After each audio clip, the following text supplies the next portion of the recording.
ಏನಂತೀರಿ?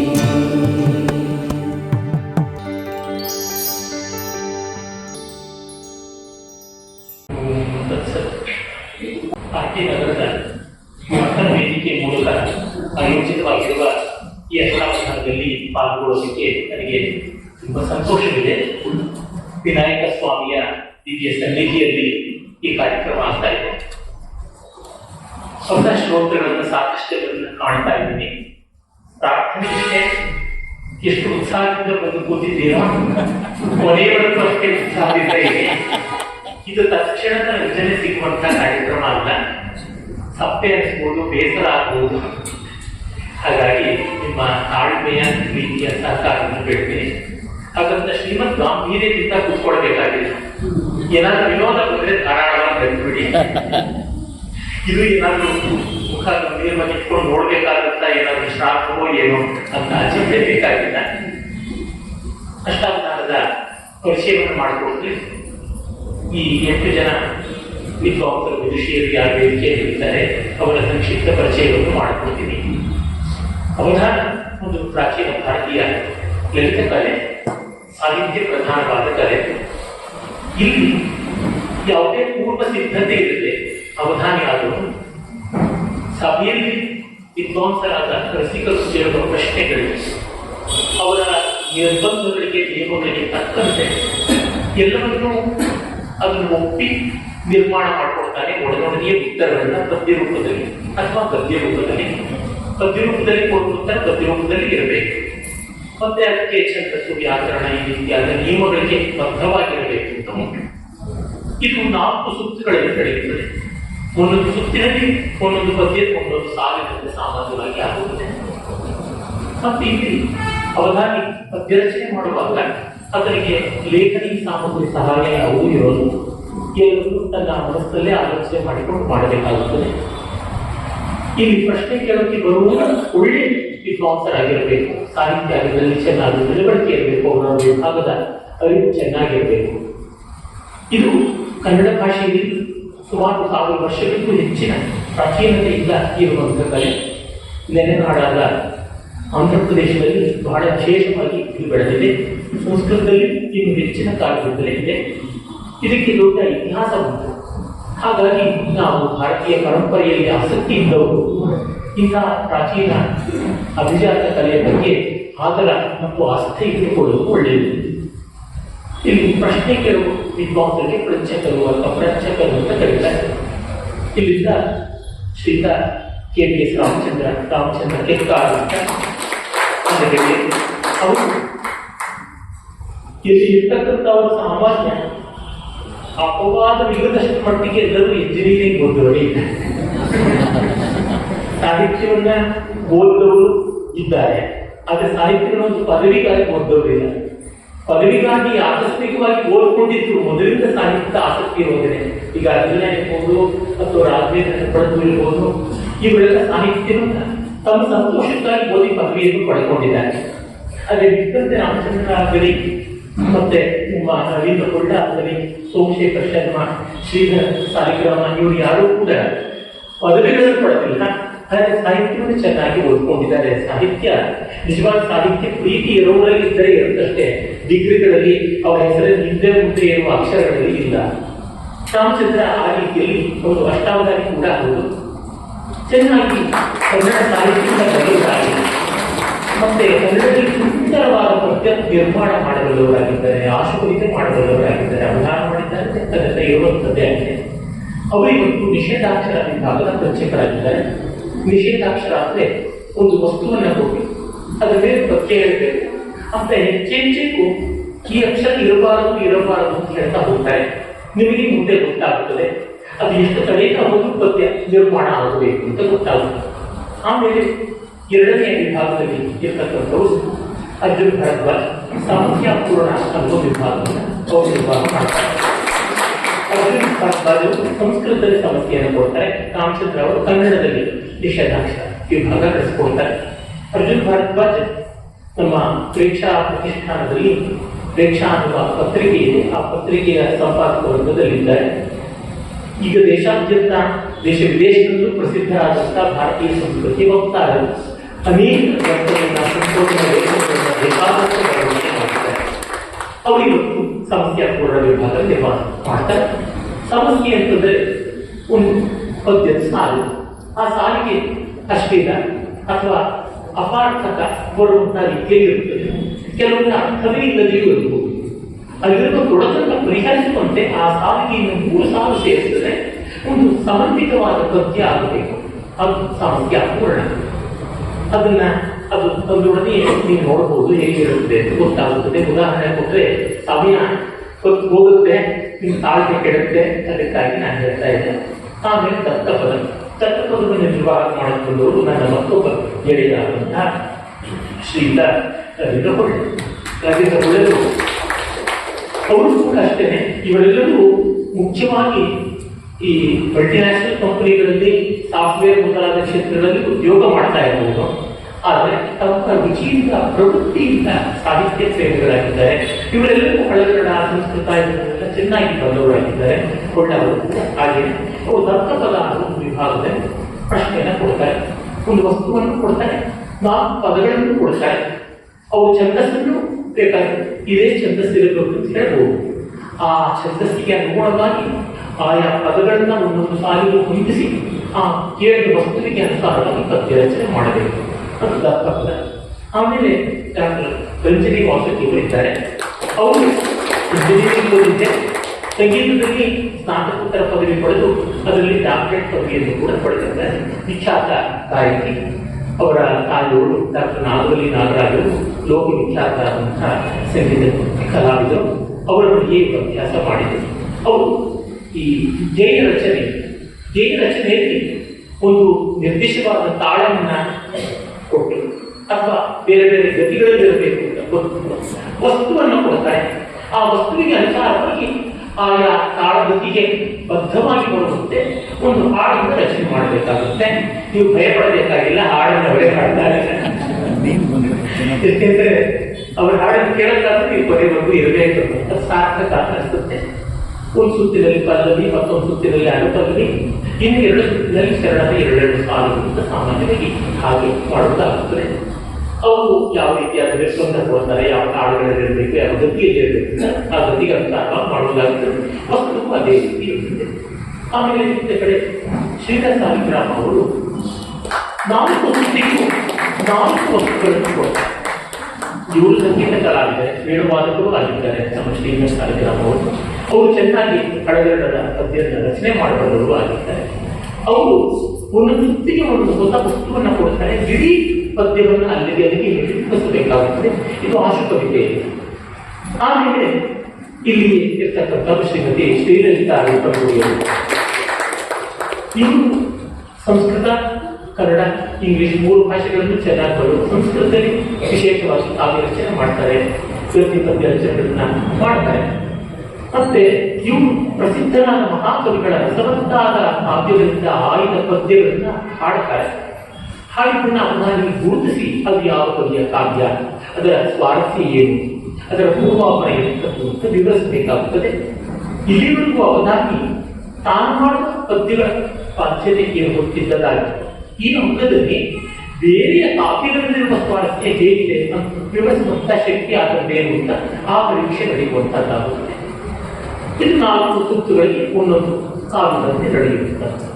ಆಮೇಲೆ ಅಲ್ಲಿ ಇರ್ತಕ್ಕಂಥವರು ಶ್ರೀಧರ ರಾಘವೇಂದ್ರ ಬಳದವರು. ಇವರು ಶ್ರೀಲಲಿತಾ ಅವರಿಗೆ 3 ಭಾಷೆಗಳಲ್ಲಿ ಬರವಣಿಗೆ ಮಾಡ್ತಾರೆ. ಸಂಸ್ಕೃತದಲ್ಲಿ ಈಗಾಗಲೇ ಮಂತ್ರಮಲ್ ತತ್ವವನ್ನು ಅನುವಾದ ಮಾಡಿದ್ದಾರೆ. ದೇವಿಜಿಯವರ ಜೀವನಧರ್ಮವನ್ನು ಇವರಿಬ್ಬರು ಸತಿಪತಿಗಳು ಅನುವಾದ ಮಾಡಿದ್ದಾರೆ. ಇಲ್ಲಿ ಅನೇಕ ಲೇಖಕರಿದ್ದಾರೆ. ಅವರು ಒಂದು ವಸ್ತುವನ್ನು ಕೊಟ್ಟು ಆ ವಸ್ತುವಿನಲ್ಲಿ ಪದ್ಯ ಆಗಬೇಕು ಅಂತ ಹೇಳ್ತಾರೆ.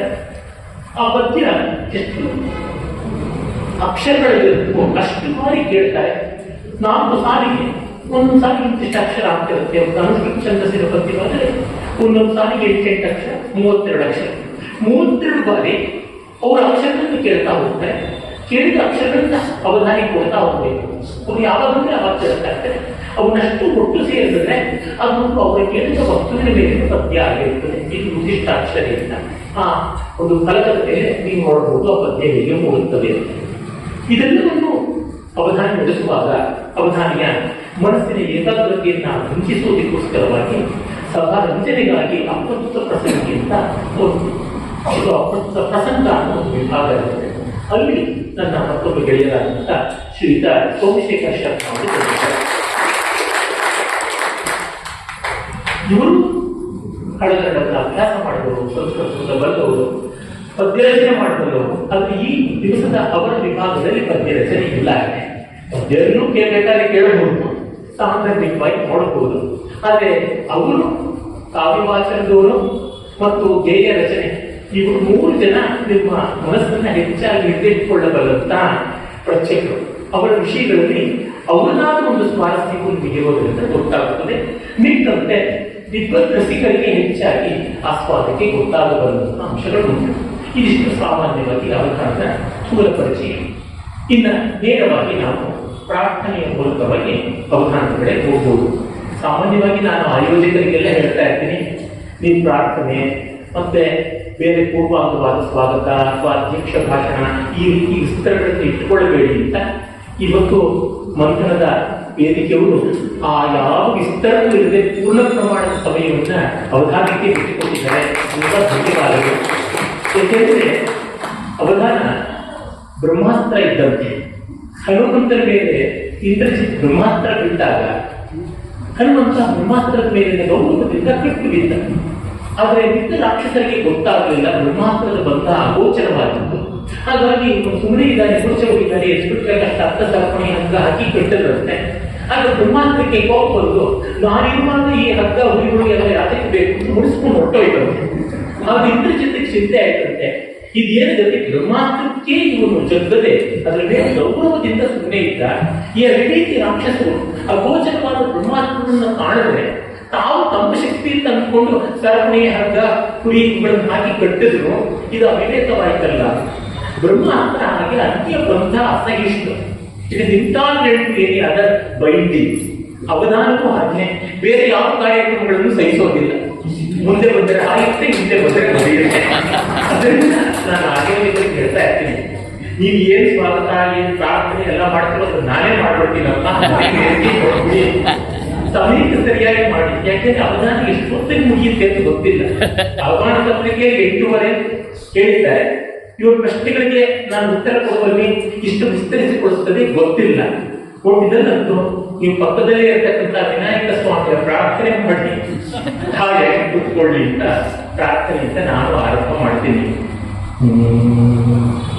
ಕಾವುದನನ್ಯಮೋ ಸಕಲ ಕಾರಣ ಕಾರಣ ಮಾರಣಾದಿಗಳಿಗೆ ಆವುದರಿದ್ದ ಹೇತುವೋ ಸದಾಚಿದ ಖಂಡನ ಸೈಕ ತತ್ವಮೋ ಆವುದ ಪ್ರಿಯಾನುಭವ ಭಾವ್ಯಂ ಜೀವನ ಕೃತ್ವರೂಪಮೋ ಕಾವಿಷಕರ್ತಮೆಮ್ಮತಿಯಂ ಸೆಳೆಯೋದಿಗೆ ವಿಶ್ವವೃತ್ತಿಯುಳ್ ಜನನೀ ಸಂಸ್ಕೃತವಾಣಿ ನಿನ್ನ ದಯೆಯಿಂದಷ್ಟಾವಧಾನೋದ್ಯಮಂ ಜನತಾ ಚಿತ್ರ ಚಕೋರಗಾಗಿ ಶರದಾಕಾಶೇಂದು ಸಾನಂದದಿಂ ಪುನರಾಯೋನ್ನತ ಮಾರ್ಗ ಕಾವ್ಯ ರಚನಾ ಕ್ಷೀರಾಪ್ತಿಯಂ ಪಂಪಿಸಿ ಘನ ಕರ್ನಾಟಕ ಸಾಹಿತಿ ಕುವಲಯಾಲಂಕಾರಮಂ ಪಾಠ್ಯತಾ ಪೃಚ್ಛಕರಿಗೆ ಧೀಮಂದರ ಕಚ್ಚವರಿಗೆ ನಮನ ಕವನ ಕವ್ಯಮನ್ ಈವೆಂ ಸ್ವೇಚ್ಛಾಗತ ಸಹೃದಯಕ್ಕೆ ಯದೃಚ್ಛಾದೃಕ್ಕರ್ಗೆ ಕಾವ್ಯ ಕವ್ಯಮನ್ ಈವೆಂ.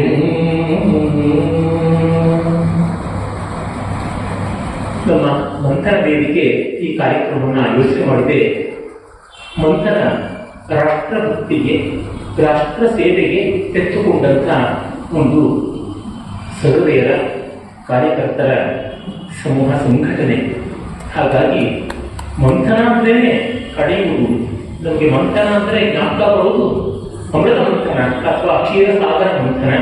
ಅದಕ್ಕಾಗಿ ಆ ಮಂಥನದ ಮೇಲೆ ಒಂದು ಶುಭಾಶಂಸನೆಯ ಮೂಲಕ ಅವಧಾನಕ್ಕೆ ಬರ್ತೀನಿ.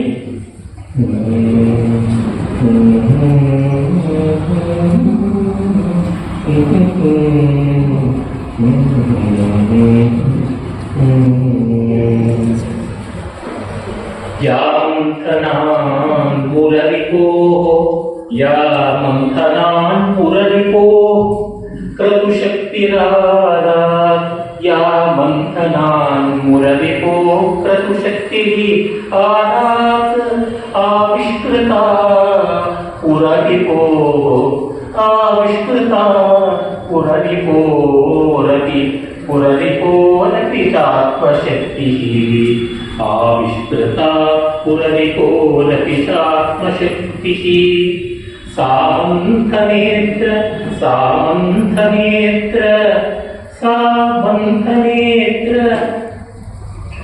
शतथा लसता सामन्थनेत्र शतथा लसता समिद्धा सामन्तनेत्र शतथा लसता समिद्धा राष्ट्र समिद्धा सामन्तनेत्र शतथा लसता समिद्धा समिद्धा राष्ट्रावनीकनिरता राष्ट्रावनीकनिरता हतमृत्युभीतिः हतमृत्युभीतिः ಆ ಕ್ಷೀರಸಾಗರ ಮಥನ ಕಾಲದಲ್ಲಿ ಮಹಾವಿಷ್ಣು ಅನೇಕ ರೂಪಗಳಿಂದ ಅನೇಕ ರೀತಿಯಲ್ಲಿ ಅದಕ್ಕೆ ಒತ್ತಾಸೆ ಕೊಟ್ಟು ಮೊದಲಿಗೆ ಆ ಮಂಗಲ ಪರ್ವತವನ್ನು ತಂದು ಕ್ಷೀರಸಾಗರದಲ್ಲಿ ಇರಿಸಿದವನು ಅವನೇ, ಆದಿಪೂರ್ವನಾಗಿ ಅದಕ್ಕೆ ಆಧಾರವಾಗಿ ನಿಂತವನು ಅವನೇ, ಸಹಸ್ರಬಾಹುವಾಗಿ ಮೇಲೆ ಅದನ್ನು ಹಿಡಿದವನು ಅವನೇ, ದೇವತೆಗಳ ಪಕ್ಷದಲ್ಲಿ ಉಪೇಂದ್ರನಾಗಿ ನಿಂತು ಮಥನ ಮಾಡದವನು ಅವನೇ, ಅಮೃತ ಕಲಶವನ್ನ ಕೈಯಲ್ಲಿ ಹಿಡಿದು ಧನ್ವಂತಿ ರೂಪದಿಂದ ಬಂದವನು ಅವನೇ. ಅದನ್ನ ರಾಕ್ಷಸರು ಅಪಹರಿಸಿಕೊಂಡು ಹೋದಾಗ ಅವರಿಂದ ಮತ್ತೆ ತಂದುಕೊಡೋದಕ್ಕೆ ಮೋಹಿನಿ ರೂಪ ತಾಳದವನು ಅವನೇ. ಹೀಗೆ ಕೃತಶಕ್ತಿ ಆತನು ಅನೇಕ. ಆದ್ರೆ ಶಿವ ಮೊದಲು ಬಂದ ಹಾಲವನ್ನ ಅಷ್ಟನ್ನು ಆನೆ ನುಂಗಿ ತನ್ಮೂಲಕ ಮುಂದಿನ ಎಲ್ಲ ಕೆಲಸವನ್ನು ಸುಗಮವಾಗಿ ಮಾಡಿಕೊಟ್ಟ. ಅಮೃತ ಮಂಥನದ ಒಂದು ಪ್ರಯೋಜನವನ್ನು ಬಯಸಲಿಲ್ಲ. ಹೀಗೆ ಇಬ್ಬರು ದೊಡ್ಡ ರೀತಿಯಲ್ಲಿ ಮಾಡಿದರು. ಆ ಹರಿಹರದ ಶಕ್ತಿ ಮಂಥನಕ್ಕೆ ಈ ಮಂಥನಕ್ಕೆ ಬರಲಿ ಅನ್ನುವ ಆಶಂಸೆಯಿಂದ ಈಗ ಅವರಾದ ಉದ್ದಿಷ್ಟಾಕ್ಷರಿಯಿಂದ ಆರಂಭ ಮಾಡೋಣ. ರಾಘವೇಂದ್ರ ಅವರನ್ನ ಪ್ರಾರ್ಥನೆ ಮಾಡ್ತೀವಿ. ಉದ್ದಿಷ್ಟಾಕ್ಷರಿಯ ವಿಷಯ ಉತ್ತರವನ್ನ ಕೊಡಬೇಕು. ಎಲ್ಲರಿಗೆ ನಮಸ್ಕಾರ. ಪ್ರಧಾನಿಗೆ ನಮಸ್ಕಾರ. ಮೊನ್ನೆ ತಾನೇ ಮಾತಾಡಿದ್ದು ಆಯಿತು. ರಾಮಸ್ವಾಮಿಗಳ ಒಂದು ಸಭೆಯಲ್ಲಿ ವಿಷಯ ಅದೇ ಶ್ರೀ ರಾಮಸ್ವಾಮಿಗಳ ಭಾಷಣ. ರಾಮಸ್ವಾಮಿಗಳ ಭಾಷಣ ಅನುಷ್ಠುಪ್ ಛಂದಸ್ಸು.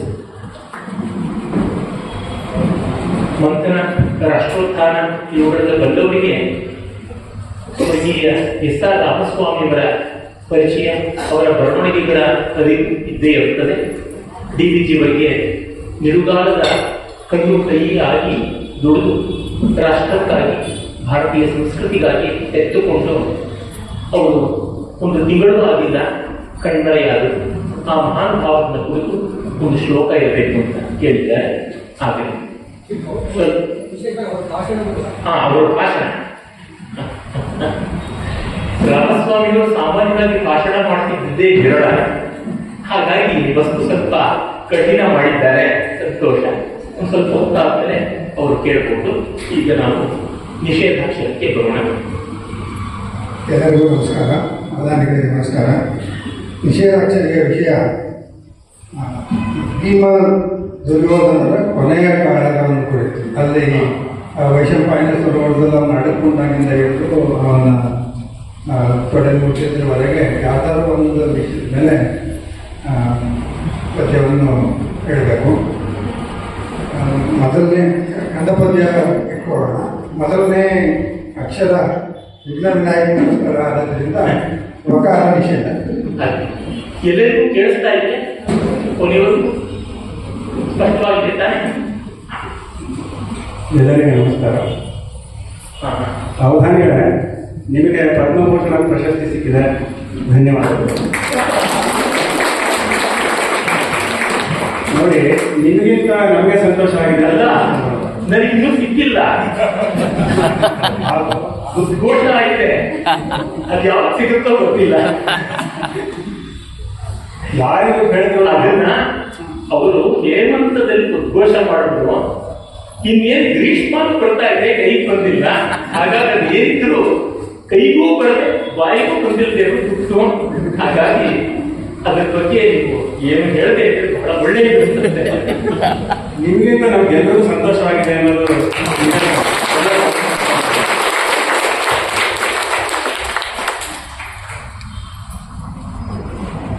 ಭೀಮ ದುರ್ಯೋಧನ ಇವರಿಬ್ಬರು ವೈಶಂಪಾಯನ ಅಥವಾ ಮೂಲ ಮಹಾಭಾರತದ ಪ್ರಕಾರ ದ್ವೈಪಾಯನ ಸರೋವರ ತೀರದಲ್ಲಿ ನಿಂತು ಗದಾಯುದ್ಧದಲ್ಲಿ ಪರಸ್ಪರ ವೀರ ಪರೀಕ್ಷೆ ಮಾಡಿಕೊಂಡ್ರು, ಪರಾಕ್ರಮ ಪರೀಕ್ಷೆ ಮಾಡಿಕೊಂಡ್ರು.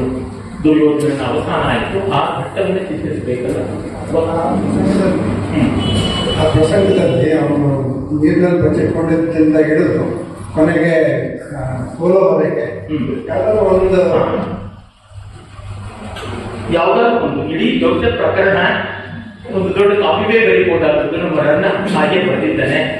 ಸಾಹಸ ಭೀಮ ವಿಜಯ ಅಂತ ಅಷ್ಟು ಮಾಡೋಕ್ಕಾಗೋದಲ್ಲ, ಅದಕ್ಕೆ ಒಂದು ಪದ್ಯ, ಕಂದ ಪದ್ಯ ಕೊಡಬೇಕು ಅಂತ ಯಾವುದೇ ಸನ್ನಿವೇಶ ಇರಬಹುದು. ನಾನು ಯಾವ ಸನ್ನಿವೇಶ ಅಂತ ಹೇಳಿದ್ರೆ ಅವ್ರಿಗೆ ಸುಲಭವಾಗುತ್ತೆ ಅಂತ ಯಾವ ಸನ್ನಿವೇಶ ಅಂತ ಕೇಳದೆ ಹೋಗ್ತೇನೆ. ನೋಡೋಣ, ಒಂದ್ಸಾಲ ಆದ್ಮೇಲೆ ಗೊತ್ತಾಗುತ್ತೆ ಅನ್ಸುತ್ತೆ. ವಕಾರ ನಿಷೇಧ ಮಾಡಿದ್ದಾರೆ. ಹೌದಾನಿಗಳೇ, ಹಾ, ಕಾರ್ಯಕ್ರಮಕ್ಕಿಂತ ಮುಂಚೆ ಗಣೇಶ ಸುಪ್ರಭಾತ ಹಾಕಿದ್ರು. ಅಂದ್ರೆ ಆಯೋಜಕರಿಗೆ ನೀವೇ ನಿದ್ದೆ ಹೋಗ್ಬಿಡ್ತೇವೆ ಅಂತ ಅಲ್ಲಪ್ಪ, ವಿನಾಯಕರಿಗೆ ಸುಪ್ರಭಾತ ಮಾಡಿದ್ರು, ಈ ಗಣಪತಿಗಲ್ಲ. ಯಾಕೆಂದ್ರೆ ಬ್ರಹ್ಮಚಾರಿ ಮಧ್ಯಾಹ್ನ ಮಲಗಬಾರದು ಅಂತ ಇದೆ. ಹಾಗಾಗಿ ನೀವು ಗೃಹಸ್ಥರಾದವರು ನಿಮ್ಗೆ ಗೊತ್ತಿಲ್ಲ, ಗಣೇಶ ಶಾಪ ಬೇರೆ ಕೊಟ್ಟಿದ್ದಾನೆ ಅವನಿಗೆ. ಅದರಿಂದ ಏನ್ ಮಾಡೋದು, ಪಾಪ ಗಣಪತಿ ಅಷ್ಟು ದೂರದಲ್ಲಿದ್ದಾನೆ. ಅವರಿಗೆ ಭಕ್ತರ ಮೇಲೆ ಅನುಗ್ರಹ ಮಾಡಿ ಮಾಡಿ ಬಳಲಿಕೆ ಆಗಿರುತ್ತೆ. ಬೇಸಿಗೆ ಕಾಲ ಬೇರೆ, ಕಡೆಗೆ ಬಂದಿರುತ್ತೆ. ಅವಧಾನದ ಕಡೆಗೆ ಸಿಹಿಯನ್ನ ಕೊಡೋತರ ಆಗಲಿಕ್ಕೆ ಏನಾದ್ರೂ ಇದ್ದಿರಬಹುದು ಅನ್ಸುತ್ತೆ. ಈಗ ವಕಾರ ನಿಷೇಧ ಮಾಡಿದ್ದಾರೆ. ಒಂದು ದೊಡ್ಡ ಪ್ರಕರಣನೇ ಕೊಟ್ಟಿದ್ದ ಯಾವುದನ್ನ ಆರಿಸ್ಕೊಳ್ಳಿ ಅಂತ ಚಿಂತೆ ಆಗ್ತಾ ಇದೆ. ಅದಕ್ಕಿಂತ ಮುಂಚೆ ಮೊದಲನೇ ಪಾದದ ಮೊದಲನೇ ಅಕ್ಷರ ಮೌ ಮೇ ಏನಿದ್ರು ಏಕಾಕ್ಷರನೇ ಮೌ ಅಲ್ ಮೇ. ಬಕಾರ ಹೇಳಿದ್ದಲ್ಲ ಗೋಗೋ ಅಂತ ಯೋಚನೆ ಮಾಡಬೇಡಿ. ಲಕಾರ ನಿಷೇಧ, ಅದು ಸಕಾರ ನಿಷೇಧ. ಅವಧಾನಿಕರೇ ಸಹಕಾರ ಕೊಡ್ತಾ ಇದ್ದೀನಿ. ಅವ್ರು ಸಕಾರ ನಿಷೇಧ ಮಾಡಿದ್ರು, ನಾನು ಸಹಕಾರ ಕೊಡ್ತಾ ಇದ್ದೀನಿ. ಏನ್ ಯಾರು ಓದಿದ್ರು ಅಂತ ವಿಕಾರ ಬರ್ತಾ ಇದೆ. ಇಲ್ಲಿ ಕೂತಿದ್ದಾಗ ಲೀಲಾವತಿ ಅಂತ ಒಂದು ಪುಸ್ತಕ ಓದ್ತಿದ್ರಲ್ಲ, ಆ ಲೀಲಾವತಿ ಒಳ್ಳೆ ಆಕ್ಟರ್ಸ್. ಹೌದು, ಕಾಣ್ತಾ ಇರೋದು ನೋಡೋ ಲೀಲಾವತಿ ಚೆನ್ನಾಗಿದೆ ಪುಸ್ತಕ. ಬೇಗ ನಿಮ್ಗೆ ಆ ಲೀಲಾವತಿ ಬೇಕು ಅಂತಿದ್ರೆ ನೀವು ಡಾನ್ಸ್ ರಾಗ ಡಾನ್ಸ್ ಸಿನಿಮಾ ನಾಯಕರನ್ನ ಕೇಳಬೇಕು ಅನ್ಸುತ್ತೆ. ನನ್ನನ್ನೆಲ್ಲ ಕೇಳಬೇಕಾಗಿತ್ತು. ನಾನು ಓದ್ತಾ ಇದ್ದು 12ನೇ ಶತಮಾನದ ಲೀಲಾವತಿಯನ್ನ, 20ನೇ ಶತಮಾನದ ಲೀಲಾವತಿಯಲ್ಲ, ನೇಮಿಚಂದ್ರ ಅಥವಾ ವಿದ್ವತ್ ಕವಿ ಬರೆದಂತಹ ಕಾವ್ಯ ಲೀಲಾವತಿ ಅಂತ ಪ್ರೌಢವಾದ ಹಳಗನ್ನಡ ಕಾವ್ಯ. ಅದನ್ನು ನಾನು ಓದ್ತಾ ಇದ್ದೆ. ನಿಮ್ಮ ಮನಸ್ಸಿನಲ್ಲಿ ಬೆಳ್ಳಿತೆರೆ ಲೀಲಾವತಿ, ನನ್ನ ಕೈನಲ್ಲಿ ಬಂಗಾರದ ಅಕ್ಷರಗಳ ಲೀಲಾವತಿ. ಸಕಾರ ನಿಷೇಧ ಕೊಡ್ತಾ ಇದ್ದೀವಿ. ಎರಡನೇ ಪಾದದ ಕೊನೆಯ ಅಕ್ಷರ ಸಂಸ್ಕೃತ ಭಾಷೆ ಇರುತ್ತೆ. ತಕಾರ ನಿಷೇಧ, ಮೇದು ಮೆತ್ತು ಅಂತ ಏನಾದ್ರು ಮಾಡ್ತಾರೆ. ತಕಾರ ತಕಾರ ತಕಾರ ಮೇರುವೆ ಹೇಳಿದ್ದೆ. ಈಗ ಎರಡನೇ ಸಾಲಿನ ಕೊನೆಯ ಅಕ್ಷರ ಹೇಳಬೇಕು. ಸಂಸ್ಕೃತ ವ್ಯಾಕರಣದ್ದು ಒಂದು ಈ ವೇದಿಕೆ ಮೇಲೆ ನಿರ್ಧಾರ ಆಯಿತು. ಸರಿ ಅಂತ, ನಾನು ಉತ್ತಮ ಪುರುಷ, ನೀವು ಮಧ್ಯಮ ಪುರುಷ ಅಂತ. ಯಾಕೆ ಹೇಳಿ? ಯಾಕೆ ಅಂತಂದ್ರೆ ಮಧ್ಯಮ ಪುರುಷ ಆಡಿಸಿ ನೋಡು ಬಿಡಿಸಿ ನೋಡು ಒಂದೇ ತರ ಇರ್ತಾನೆ. ಈಗಿಂದ ಹೋದ್ರು ಮಧ್ಯಮ, ಆಗಿಂದ ಹೋದ್ರು ಮಧ್ಯಮ. ಉತ್ತಮ ಪುರುಷ ಆಗಲ್ಲ, ಪಟ್ಟಿ ಮಾಡಿದ್ರೆ ಒಳ್ಳೆ ಹೋಗ್ಬಿಡ್ತಾನೆ. ನೋಡಿ, ಹಾಗೂ ನೀವು ಓದ್ಬೋದಲ್ಲ. ನಮಗ್ ಕೊಟ್ಟಿರೋ ಸೀಟ್ ನೋಡಿ, ನಿಮ್ಗೆ ಕೊಟ್ಟಿರೋ ಆಸೆ ನಿಮ್ಗೆ ಕೊಟ್ಟಿದ್ದು ನಾನಿಗೆ ತಗೊಂಡಿದ್ದು. ನೋಡಿ, ಆ ಕುರ್ಚಿ ಮೇಲೆ ಕೂತರೆ ಶಾಕ್ ಕುಡಿಯುತ್ತೆ, ಈ ಕುರ್ಚಿ ಮೇಲೆ ಕೂತ್ರೆ ಶಾಕ್ ಕುಡಿಯುತ್ತೆ. ಏನ್ ಮಾಡೋಣ, ನನ್ನ ಬೆನ್ನು ನೋವಿಗೆ ನೀವು ಇಷ್ಟೆಲ್ಲ ಗೇಲಿ ಮಾಡ್ತಾ ಇದ್ದೀರಾ. ಆಗಿ ನೀವು ಈಜ್ ಹೊಡೆದು ಬೆನ್ನನ್ನ ಗಟ್ಟಿಮುಟ್ಟಾಗಿ ಇಟ್ಕೊಂಡಿದ್ದೀರಾ. ಅದಕ್ಕೆ ನೀವು ಮುಂದಿನ ಜನ್ಮದಲ್ಲಿ ನೀರಾಗೆ ಬಿಟ್ಬಿಡಿ. ನೇರುಡೆ ಹೇಳುತ್ತೆ ತಕಾರ ನಿಷೇಧ. ತಕಾರ ನಿಷೇಧ.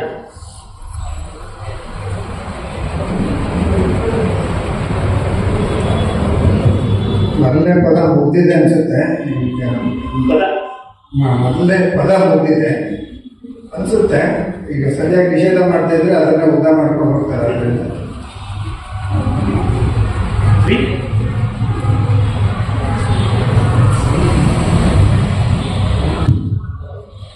ಎರಡನೇ ಪಾದದ ಮೊದಲನೇ ಅಕ್ಷರ. ಎರಡನೇ ಪದ ಮೊದಲನೇ ಅಕ್ಷರ. ವಾ.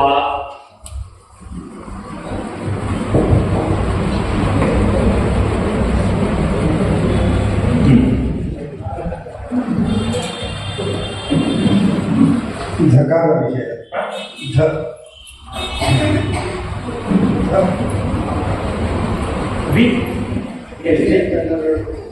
ವಿಧಿ ಅಂತ ಹೇಳ್ಬೋದು ಅಂತ ಧಕಾರ ನಿಷೇಧ. ನಿಮ್ಮನ್ನ ಪುಣ್ಯಕೋಟಿಯಿಂದ ಕತ್ತರಿಸ್ಬಿಟ್ಟಿದೆ. ನೋಡಿದ್ರೆ ನೀವು ಗೋಮುಖ ವ್ಯಾಘ್ರ ಅಂತ ಗೊತ್ತಾಯಿತು. ಯಾಕಂದ್ರೆ ಈಗ ತಾನೇ ಮುಂದೆ ಬಂದರೆ ಹಾಯಬೇಡಿ, ಹಿಂದೆ ಬಂದರೆ ಒದೆಯಬೇಡಿ ಅಂತ ಅಲ್ಲ ನಾವು ಹೇಳಿದ್ರಲ್ಲ. ಅಲ್ಲ, ಪುಣ್ಯಕೋಟಿ ಎಲ್ಲ ನಾನು ಬಂದಿದ್ದೆ. ಪುಣ್ಯಕೋಟಿ ಅಲ್ಲ ಅಂದ್ರೆ ಹಿಂದೆ ವ್ಯಾಘ್ರ ಇರ್ಬೋದು ಅಂತ ನನ್ನ ಕಲ್ಪನೆಯಲ್ಲಿ ಕಲ್ಪನೆಯಲ್ಲಿ ಸಾಧ್ಯ. ಹಸು ಅಲ್ಲ ಅಂದ ತಕ್ಷಣ ನೀವು ಯಾಕೆ ಹುಲಿಗೆ ಹೋಗ್ತೀರಾ? ಹಸು ಅಲ್ಲದೆ ಇದ್ರೆ ಪಾಪ ಜಿಂಕೆ ಆಗಿರ್ಬಾರ್ದೆ. ಸತ್ಯ. ತುಂಬಾ ಚೆನ್ನಾಗಿ ನಿಷೇಧ ಮಾಡ್ತಾರೆ.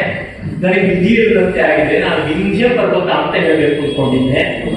ಭೀಮ ದುರ್ಯೋಧನರು ಮೇರು ವಿಂಧ್ಯ ಪರ್ವತಕ್ಕೆ ಹೋರಾಡೋದ್ರಿಂದ ಆಗ್ತಾ ಇಲ್ಲ. ಈಗ ನೋಡಿ, ಕಷ್ಟ ಕೂತಿದೆ. ಮೇರುವೆ ಬಿ ಹೇಳಿದ್ದೀನಿ, ಹ ನಿಷೇಧ ಮಾಡಿದ್ದಾರೆ, ಆಗೋಲ್ಲ.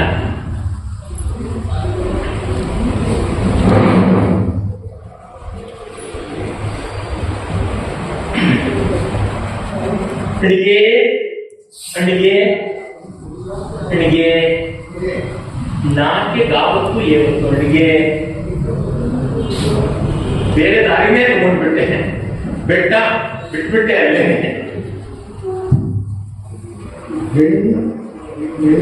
ಬೆಂಡಿಗೆ ಕನ್ಕ್ರಿಸ್ಟರ್ ಮಾಡ್ತಾ ಇದ್ದಾರೆ ಅಂತ ಅನ್ಸುತ್ತೆ ನನಗೆ. ನಿಮ್ಗೆ ಕನ್ಫ್ಯೂಷನ್ ಹೊಸದಾಗಿ ಆಗ್ಬೇಕಾ ಸೋಮ? ಕನ್ಫ್ಯೂಷನ್ಗೆ ಕುರ್ತಾ ಜೀನ್ಸ್ ಪ್ಯಾಂಟ್ ಹಾಕೊಂಡು ನೀವೇ ಅಲ್ವಾ? ಅದೇ ಕನ್ಫ್ಯೂಷನ್ ಅಲ್ಲಿ ಮೊದಲನೇ ಪಾದದ ಕೊನೆಯ ಅಕ್ಷರವನ್ನು ಕೊಟ್ಬಿಡು. ಕಕಾರ ನಿಷೇಧ. ಅರ್ಧ.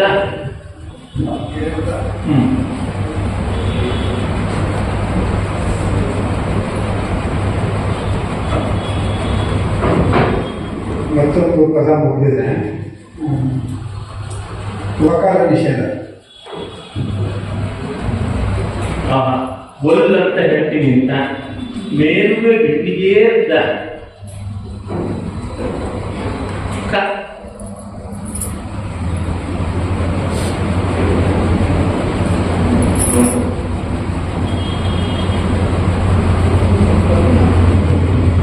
ರೇಪ ನಿಷೇಧ. ಕಥಂ ಅಂದ್ರೆ ರೀತಿ ಬಗೆ. ಮೇಲುವೆ ಬಿಟ್ಟಿಗೆ ಅಂತ ಕಥಂ. ಮೇಲು ಬಂದ್ರೆ ಆಕಾಶಕ್ಕೆ ಏರ್ಬಿಡ್ತು ಅನ್ನುವ ಹಾಗೆ. ಅದೇನು ಇರ್ತಾ ಆಮೇಲೆ ಗೊತ್ತಾಗುತ್ತೆ. ಮೇಲುವೆ ಬಿಟ್ಟಿಗೆ ಅಂತ ಕಥಂ ಅಂತ ಸಾಲಾಗಿದೆ. ಒಂದು ಸಾಲ, ಒಂದೆರಡು ಮಾತ್ರಗಳು, ಒಂದು ಸಾಲ ಒಂದು ಪದ್ಯದ ಮೊದಲನೇ ಪಾತ್ರ ಆಗಿದೆ. ಇನ್ನು ನಾವು ಸಮಸ್ಯೆ ಪೂರಣದ ಕಡೆ ಹೋಗುವುದು. ಅರ್ಜುನ್ ಭಾರದ್ವಾಜ್ ಸಮಸ್ಯೆಯನ್ನ ಕೊಡಬೇಕು ಅಂತ ಪ್ರಾರ್ಥನೆ. ಎಲ್ಲರಿಗೂ ನಮಸ್ಕಾರ, ಅವಧಾನಿಗಳಿಗೂ ನಮಸ್ಕಾರ. ಸಮಸ್ಯೆಯ ಸಾಲು ದ್ರವೀಭೂತ ಮಹೋ ಗೃಹಂ. ದ್ರವೀಭೂತಮಹೋ ಗೃಹಂ ಗೃಹಂ ಗೃಹಂ ದ್ರವೀಭೂತಮಹೋ ಗೃಹಂ. ಅಷ್ಟು ಛಂದಸ್ಸಿನಲ್ಲಿ ಕೊನೆ ಸಾಲು ಕೊಟ್ಟಿದ್ದಾರೆ. ಮನೆ ನೀರಾಗ್ಬಿಡ್ತು. ದ್ರವೀಭೂತಮಹೋ ಗೃಹಂ.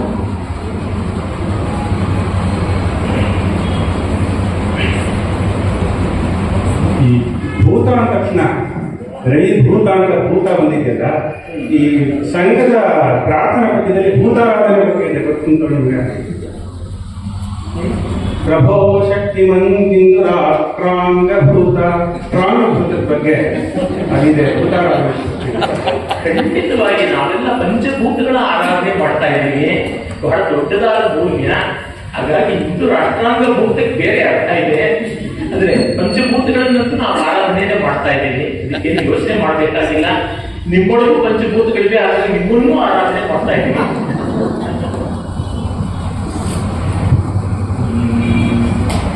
ದ್ರವೀಭೂತಮಹೋ ಗೃಹಂ.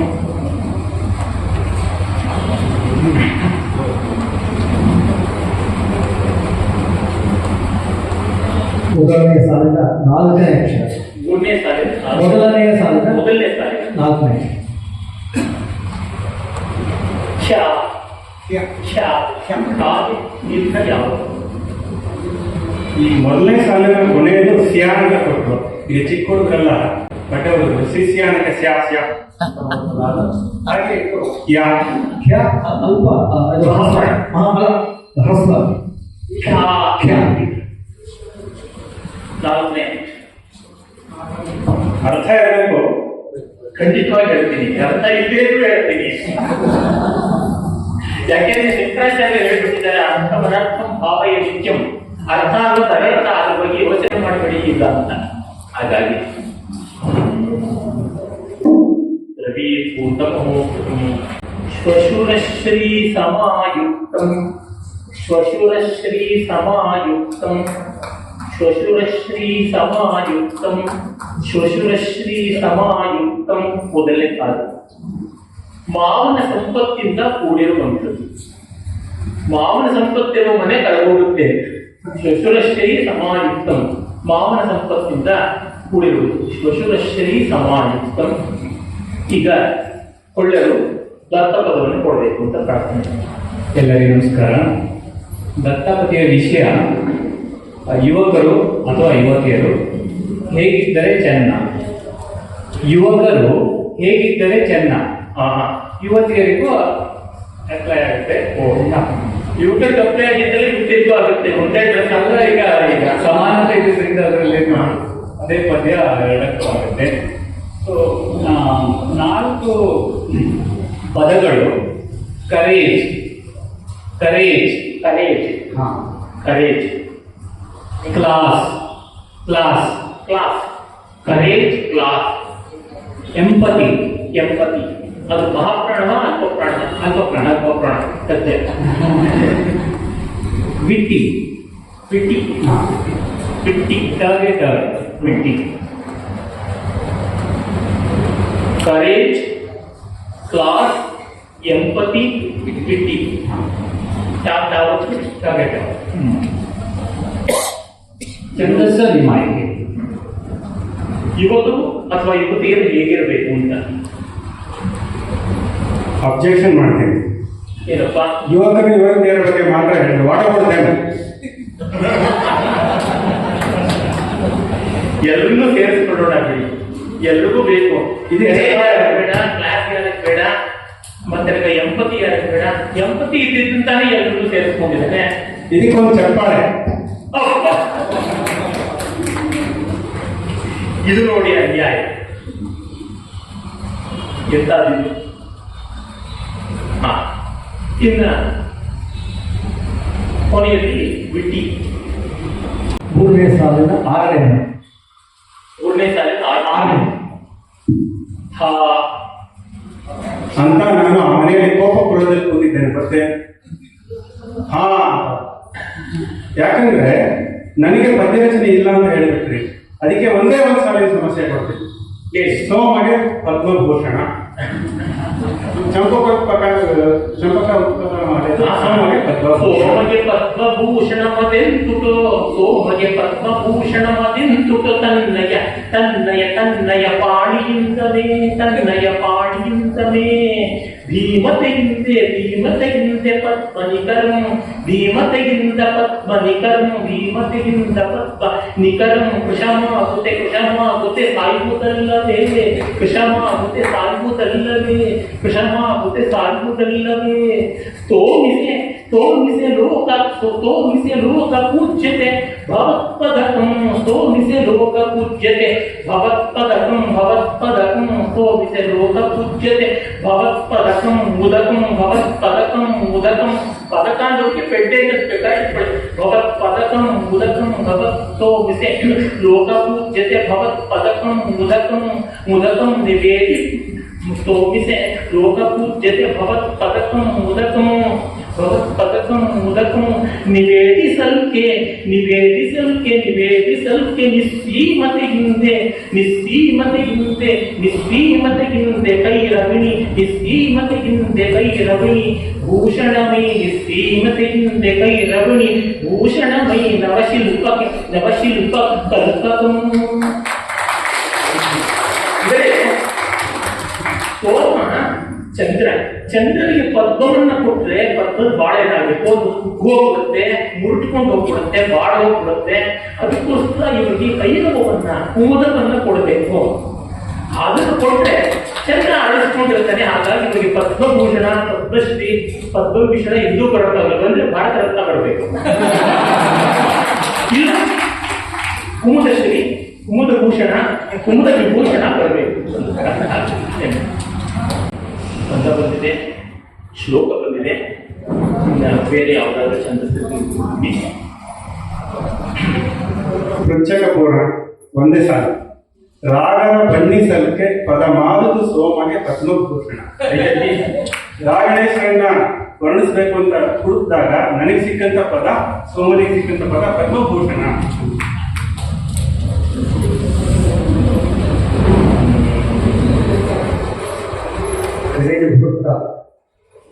ನಾಲ್ಕನೇ ಪಾದ ಮೂರನೇ ಅಕ್ಷರ ಕೊಟ್ಟು.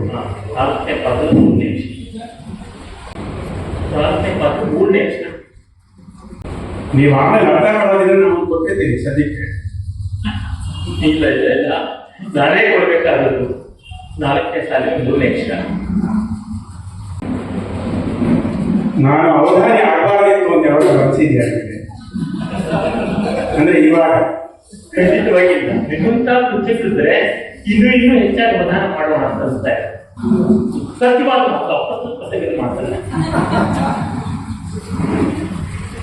ಸರಿಯಾದ ರೀತಿಯಲ್ಲಿ ಒಳ್ಳೆ ಅಕ್ಷರ ಕೊಡೋಣ ಅಂತ ಅಂದ್ಕೊಂಡಿದ್ದೀನಿ. ಭೋಜರಾಜ ಅಕ್ಷರಕ್ಕೆ ಲಕ್ಷ್ಯ ಕೊಡ್ತಾ ಇದ್ದೆ. ನಾನು ಲಕ್ಷ್ಯವನ್ನಾದ್ರೂ ಕೊಟ್ಟರೆ ಬೇರು ಅಂತ ಅವ್ರ ಮೂರನೇ ಅಕ್ಷರಕ್ಕೆ ಲಕ್ಷ್ಯ ಕೊಟ್ಟು ಹೇಳೋಣ ಅಂತ. ಅಂದ್ರೆ ಸಂಘದಲ್ಲಿ ಹೇಳ್ತಾರೆ ಅಗ್ರೇಸರ ಕಾರಣ ಬಿಡ್ತಾರೆ ಅಂತ ಹಾಗೆ ಈ ಕಡೆ ತಿಳ್ಕೊಂಡಿದ್ದಾರೆ. ರಾಮಸ್ವಾಮಿಗಳ ಬಗ್ಗೆ ಇರುವಂತಹ ಗೌರವ ಅದಕ್ಕೆ ಅಕ್ಷರವನ್ನು ನೋಡಿ ಕೊಡ್ತಾ ಇದ್ದಾರೆ. ಹರೇ ಹರೇ ಹರೇ ಹುಡುಕಿ ಸಂಯುಕ್ತಾಕ್ಷರವನ್ನೇ ಕೊಡ್ತಾ ಇದ್ದಾರೆ. ಹುಡುಗಿ ಮೂರನೇ ಅಕ್ಷರ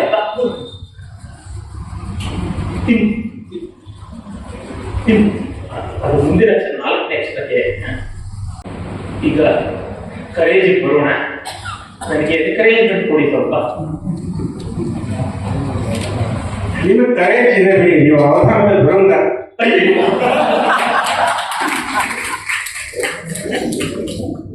ಅಲ್ಲಪ್ಪ, ನನ್ನನ್ನ ಧನವಲ್ಲ ಅಂತಂದ್ರಿ, ಈಗ ಧನವನ್ನೂ ಮಾಡ್ಬಿಟ್ರಿ. ಧುರಂಧರ ಅಂದ್ರೆ ಸಂಸ್ಕೃತದಲ್ಲಿ ಲೋಕವನ್ನು ಹೊತ್ತಿರೋದು. ಹೌದು, ಅವನು ಬೇಹುಗಾರಿಕೆಯ ದುರಂಧರ. ನೀವು ಭಾರತೀಯ ಸಮಾಜದಲ್ಲಿ ಹೇಗಿರ್ತದೆ ಇದೇ ತರ ಇರುತ್ತೆ. ಎತ್ತು ಗೋಣ ಜೀತದ ಎತ್ತು, ಗಾಣದ ಎತ್ತು, ಆ ತರ ನೀವು ಮಾಡ್ಬಿಟ್ಟಿದ್ದೀರಾ. ಏನ್ ಅರ್ಥ ಇದೆ? ನಿಮ್ಮಂತವ್ರು ಒಂದು ಇಬ್ಬರಿದ್ರೆ ನಾವೆಲ್ಲ ನೆಮ್ಮದಿಯಾಗಿ ನಿದ್ದೆ ಮಾಡೋದು. ಎತ್ತಿನ ಗಾಡಿ ಮೇಲೆ ನಾವೇ ಹೋಗ್ತೀರಾ ಸವಾರಿ ಮಾಡ್ಕೊಂಡು ಅಂತ. ಮತ್ತೆ ಕಡಿತ ಛಂದಸ್ಸಲ್ಲಿ ಹೇಳ್ತೀನಿ. ಕರುಣ ಹೇಗಿರಬೇಕು ಅಂತಂದ್ರೆ ಚೆನ್ನ. ಅವ್ರ ಉದ್ದೇಶ ಹೇಗಿದ್ದಾರೆ ಅಂತ ಹೇಳಬೇಡಿ, ಅದು ಅಷ್ಟು ಚೆನ್ನಾಗಿಲ್ಲ, ಹೇಗಿದ್ರೆ ಚೆನ್ನ ಅನ್ನೋದನ್ನು ಸೂಚಿಸಬೇಕು. ತರುಣರ ಸಭ್ಯ ಸಮಾಜಕ್ಕಾಗಿ ತರುಣರ ಸಭ್ಯ ಸಮಾಜಕ್ಕಾಗಿ ತರುಣರ ಸಭ್ಯ ಸಮಾಜಕ್ಕಾಗಿ ತರುಣರ ಸಭ್ಯ ಸಮಾಜಕ್ಕಾಗಿ ತರುಣರ ಸಭ್ಯ ಸಮಾಜಕ್ಕಾಗಿ ಸಿರಿಗೇ ಅಕ್ಷರಗಳಾಗೋದ್ರೆ ಕರೇಜು. ತರುಣರ ಸಭ್ಯ ಸಮಾಜಕ್ಕಾಗಿ ಸೊಗಮಿ ಹಿರಿಯ ಸೊಗಮಿ ತರುಣರ ಸಭ್ಯ ಸಮಾಜಕ್ಕಾಗಿ ಸುಗಮಿ ತರುಣರ ಸಭ್ಯ ಸಮಾಜಕ್ಕಾಗಿ ಸೊಗಮಿ ಸೊಗಮಿ. ಈ ಪ್ರಶ್ನೆ ಆಧಾರವಾಗಿ ಒಂದು ಚಲನಚಿತ್ರ ಗೀತೆ ಇದೆ. ಇಂದಿನ ಹಿಂದೂ ದೇಶದ ನವ ಯುವಕರೇ ನವ ಯುವತಿಯರೇ. ನಿಜ. ತರುಣರ ಸಭ್ಯ ಸಮಾಜಕ್ಕಾಗಿ ಸುಗಮಿ ಮೇಂಡ್ಲೆಂಕರೆ ಮೇಂಡ್ಲೆಂಕರೆ ಮೇಂಡ್ಲೆಂಕರೆ ಮೇಂಡ್ಲೆಂಕರೆ ಮೇಂಡ್ಲೆಂಕರೆ ಮೇಂಡ್ಲೆಂಕರೆ ಮೇಂಡ್ಲೆಂಕರೆ ಮೇಂಡ್ಲೆಂಕರೆ ಮೇಂಡ್ಲೆಂಕ ಲೆಂಕ ಲೆಂಕಲ್ಲ ಮೇಂಡ್ಲೆಂಕರ್ ಲೆಂಕರ್ ಅಲ್ಲಿಂದ ಏಸ್ ತರ್ತೀನಿ. ತರುಣರ ಸಭ್ಯ ಸಮಾಜಕ್ಕಾಗಿ ಸುಗಮಿ ಮೇಂಡ್ಲೆಂಕರೆ ಮೇಂಡ್ಲೆಂಕರೆ ಮೇಂಡ್ಲೈಕರ್ ಮೇಂಡ್ಲೆಂಕರೆ ಎಂಕರೇಜ್ ಕರೇಜ್ ತರುಣ ಸಭ್ಯ ಸಮಾಜಕ್ಕಾಗಿ ಸುಗಮಿ ಮೇಂಡ್ಲೆಂಕರೆ ಮೇಂಡ್ಲೆಂಕರೆ ಮೇಂಡ್ಲೆಂಕರೆ ಜಾಪವುಲ್ ಮೇಂಡ್ಲೆಂಕರೆ ಜಾಪವುಲ್ ಮೇಂಡ್ಲೆಂಕರೆ ಜಾಪವುಲ್ ತರುಣ ಸಭ್ಯ ಸಮಾಜಕ್ಕಾಗಿ ಸುಗಮಿ ಮೇಂಡ್ಲೆಂಕರೆ ಜಾಪವುಲ್ ಮೇಂಡ್ಲೆಂಕರೆ ಜಾಪವುಲ್ ಕರೆ ಅಂತ ಮೇಂಡ್ಲೆಂಕರೆ ಜಾಪವುಲ್. ತರುಣರಾಗಲಿ ತರುಣಿಯರಾಗಲಿ ಸಭ್ಯ ಸಮಾಜಕ್ಕೆ ಆಗಬೇಕು. ಏನು ಅಂದ್ರೆ ಲೆಂಕರೆ ಜಾಗುವುದು. ಸೇವಕರು ಕೂಡ ತಮ್ಮ ಜಾಗವನ್ನ ಇವರಿಗೆ ಬಿಟ್ಟುಕೊಡೋ ತರ ಆಗಬೇಕು ಅಂದ್ರೆ ಸಮಾಜ ಸೇವೆಗೆ ಬರಬೇಕು. ವೇದದಲ್ಲಿ ಕೊಡುತ್ತದೆ ಸಭೆಯೋ ಯುವ ಅಂತ. ಆ ಭಾವ ಇಟ್ಕೊಂಡು ನಾನು ಹೇಳಿದ್ದು ಸಭ್ಯ ಸಮಾಜಕ್ಕಾಗಿ ಅಂತ. ಸಭ್ಯ ಅಂದ್ರೆ ಸಭೆಗೆ ಯೋಗ್ಯವಾದ ಸಮಾಜದವರು ಆಗಲಿ. ವೇದದಲ್ಲಿ ಯಜುರ್ವೇದದಲ್ಲಿ ಅಶ್ವಮೇಧ ಮಾಡುವಾಗ ಒಂದು ರಾಷ್ಟ್ರಗೀತವನ್ನ ಹೇಳ್ತಾರೆ ಋಷಿಗಳು. ಆ ಬ್ರಾಹ್ಮಣ ಬ್ರಹ್ಮೋರ್ಚಸಿ ಜಾಯತಾಂ ಅಂತ ಹೇಳುವಾಗ ಸಭೆಯೋ ಯುವ ಅಂತ ಹೇಳ್ತಾರೆ. ಯುವಕರೆಲ್ಲರೂ ಅಂದ್ರೆ ಯುವತಿಯರು ಕೂಡ ಸಭೆಗೆ ಬರ್ತಾ ಇರಲಿ. Active role in all wellbeing of the society. ಸಮಾಜದ ಸರ್ವತೋಮುಖವಾದ ಬೆಳವಣಿಗೆಗೆ ಅವರು ತೊಡಗಬೇಕು ಅಂತನ್ನುವಂಥದ್ದು. ಹಾಗಾಗಿ ತರುಣರ ಸಭ್ಯ ಸಮಾಜಕ್ಕಾಗಿ ಸುಗಮಿ ಲೆಂಕರೆ ಜಾರುವುದು ಲೆಂಕರೆ ಜಾರುವುದು ಸಮಾಜಕ್ಕಾಗಿ ಸುಗಮಿ ಸಭ್ಯ ಸಮಾಜಕ್ಕಾಗಿ ಸುಗಮಿ ಅಂದ್ರೆ ಸೇವಕರ ಸ್ಥಾನವನ್ನು ಇವರು ತಗೋಬೇಕು. ಸಭೆಗೆ ಬರಬೇಕು ಅಂತ ಮುಂದಿನ ಸೀಟಲ್ಲಿ ಕುತ್ಕೋಬೇಕು ಅಂತಲ್ಲ. ಈ ಕಾರ್ಯಕ್ರಮಕ್ಕಿಂತ ಮುಂಚೆ ನಾನು ಆಯೋಜಕರನ್ನು ಪ್ರಾರ್ಥನೆ ಮಾಡಿದೆ. ನನಗೆ ಸಭಾಸದರು ಹತ್ತಿರದಲ್ಲಿರ್ಬೇಕು, ಸಂವಾದ ಮಾಡಬೇಕಿರ್ಬೇಕು, ಅವರೆಲ್ಲ ದೂರದಲ್ಲಿದ್ರೆ ಭಾವ ತುಂಬಿ ಬರೋಲ್ಲ ಅಂತ. ಅದಕ್ಕೆ ಆಯೋಜಕರು ಪಾಪ ತಾವೇ ನಿಂತು ಕುರ್ಚಿಗಳನ್ನು ಮುಂದಕ್ಕೆ ಹಾಕೋದು ಅದು ಆಗಬೇಕಾಗಿರೋದು. ಅಂದ್ರೆ ಮುಂದಿನ ಸಾಲಲ್ಲಿ ಕೂತ್ಕೊಳ್ಳೋದು ಮಾತ್ರವಲ್ಲ, ಎಲ್ಲ ಕೆಲಸ ಮಾಡೋಕ್ಕೂ ನಾವಿದ್ದೀವಿ ಅಂತ ಆಗ್ಬೇಕು. ಯಾರು ತಾವೇ ತಾವಾಗಿ ಕೆಲಸಕ್ಕೆ ಮುಂದಾಗೋದಿಲ್ವೋ ಅವ್ರನ್ನ ಯಾರು ಸಂತೋಷದಿಂದ ಕಾಣೋದು. ಇವರು ಕಾಂಪು ಚಕ್ರ ತಾನಕ್ಕೂ ಹಾಜರು ಅಂತ ಅನ್ಕೊಂತಾರೆ. ಆ ದೃಷ್ಟಿಯಿಂದ ಮೊದಲು ಬೇಕಾಗಿರುವುದು ಯುವಕರಿಗಾಗಲಿ ಯುವತಿಯರಿಗಾಗಲಿ ಯಾರಿಗೇ ಆಗಲಿ ದುಡಿಮೆಗೆ ಸಂಕೋಚ ಪಡದೇ ಇರತಕ್ಕಂಥದ್ದು ಬೇಕು. ಅದೇ ಋಗ್ವೇದದಲ್ಲಿ ನಾನು ಯಜುರ್ವೇದದ ಮಾತು ಹೇಳಿದೆ, ಯಜುರ್ವೇದ ಬ್ರಾಹ್ಮಣದ್ದು ಮತ್ತೆ ಋಗ್ವೇದ ಬ್ರಾಹ್ಮಣ ಇತರೆ ಬ್ರಾಹ್ಮಣದಲ್ಲಿ ನೋಡಿದಾಗ ಕೃತಂ ಸಂಪತ್ಯತೆ ಅಂತ ಬರುತ್ತದೆ. ಚಟುವಟಿಕೆ ಎಷ್ಟುಕೊಡಬೇಕು. ಕಲಿಶಯ ಅನುಭವತಿ ಕಲಿಯುಗ ಅಂದ್ರೆ ಮಲಗಿರೋದು, ಜಾಡ್ಯನೇ ಕಲಿಯುಗ. ಮತ್ತೆ ಸಜ್ಜಿಹಾನಸ್ತು ದ್ವಾಪರ, ಹಾಸಿಗೆ ಬಿಟ್ಟಿದ್ರೆ ದ್ವಾಪರ ಯುಗ ಬರುತ್ತೆ. ಮತ್ತೆ ನಿಂತುಕೊಂಡ್ರೆ ತ್ರೇತಾಯುಗ ಆಗುತ್ತದೆ. ಕೃತಂ ಸಂಪತ್ಯತೆ ಚರನ್ ಬೈ ಮಧುವಿಂದತಿ ತಸ್ಮಾತ್ ಚರೈಬೇತಿ. ಅಮೃತತ್ವ ಬರೋದು ಚಟುವಟಿಕೆಯಿಂದ, ಹಾಗಾಗಿ ಚರೈಬೇತಿ ಅಂತ ಒಂದು ದೊಡ್ಡ ಗಾದೆ ಮಾತು ಆಯಿತು. ಹೀಗೆ ಆ ದೃಷ್ಟಿಯಿಂದ ಹೋದಾಗ ಚಟುವಟಿಕೆ ಬಹಳ ಮುಖ್ಯ. ಚಟುವಟಿಕೆ ಅಂತಂದ್ರೆ ಸೆಲ್ ಫೋನ್ ಅನ್ನು ಕ್ಲೋಸ್ ಮಾಡ್ತಾ ಇರೋದು ಅಂತಲ್ಲ, ಲೋಕ ಸೇವೆಯಲ್ಲಿ ತೊಡಗಿಕೊಳ್ತಕ್ಕಂಥದ್ದು. ಇಂತಹ ಭಾವದಿಂದ ಯುವಕರ ಸಭ್ಯ ಸಮಾಜಕ್ಕಾಗಿ ಸುಗಮಿ ಲೆಕ್ಕರೇ ಜಾಪೋಲ್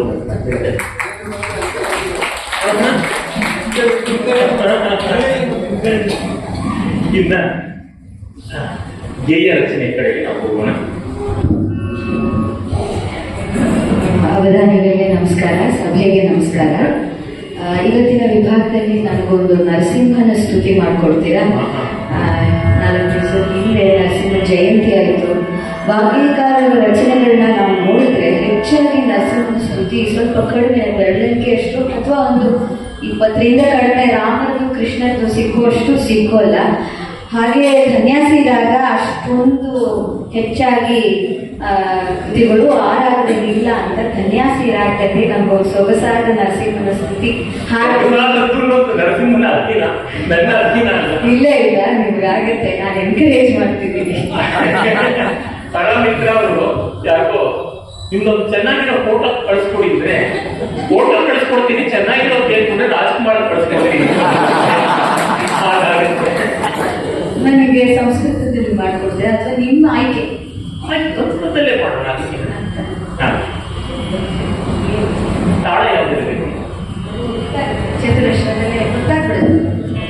ಅದಿನೇ ಬಟ್ ನಡೆ ಚೇಂಜ್ ಆಗುತ್ತೆ.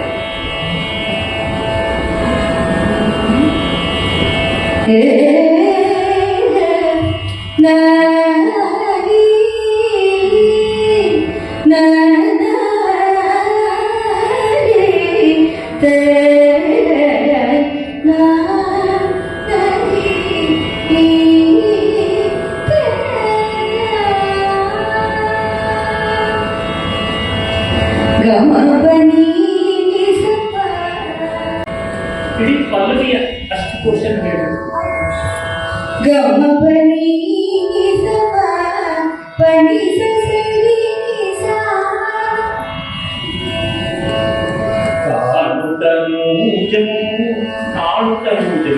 ಗಮಪನಿ ಒಂದೇ ಅಕ್ಷರ ಇದೆ, ದೀರ್ಘ ಇಲ್ಲ. ಗಮಪನಿ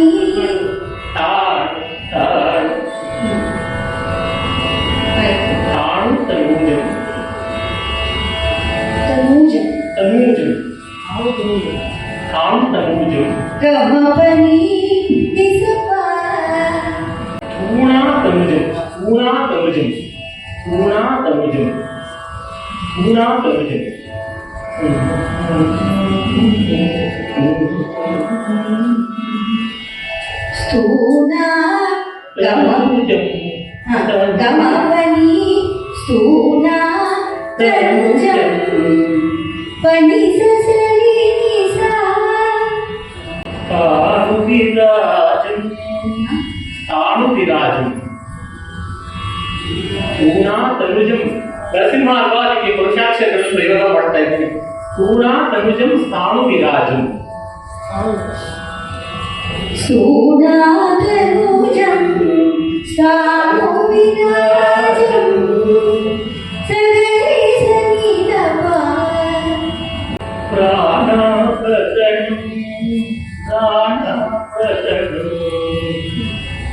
ಗಮಪನಿ ಸಾ ಅಂತ ಮಾಡ್ಕೊಳ್ಳಿ. ಅಂದ್ರೆ ನಾನಲ್ಲಿ ಸ್ವಲ್ಪ ನಾನು ಮಾಡ್ಕೋಬೇಕು, ಏನೋ ಫಿಲ್ಲರ್ ಗಮಪನಿ ಸಾ ಅಂತ ಇಟ್ಕೊಳ್ಳೋಣ. ಅದು ಒಂದಕ್ಷರ ಬೇಕಿದ್ರೆ ಕೊಟ್ಟು ಗಮಪನಿ ಸಾ ಪ್ರಣಮಾಮಿ ಪ್ರಣಮಾಮಿ ಸಾನು ಸ್ಥೂಣಾತನುಜಂ ಸಾನು ವಿರಾಜಂ ಪ್ರಾಣಾಭರಣಂ ಪ್ರಣಮಾಮಿ.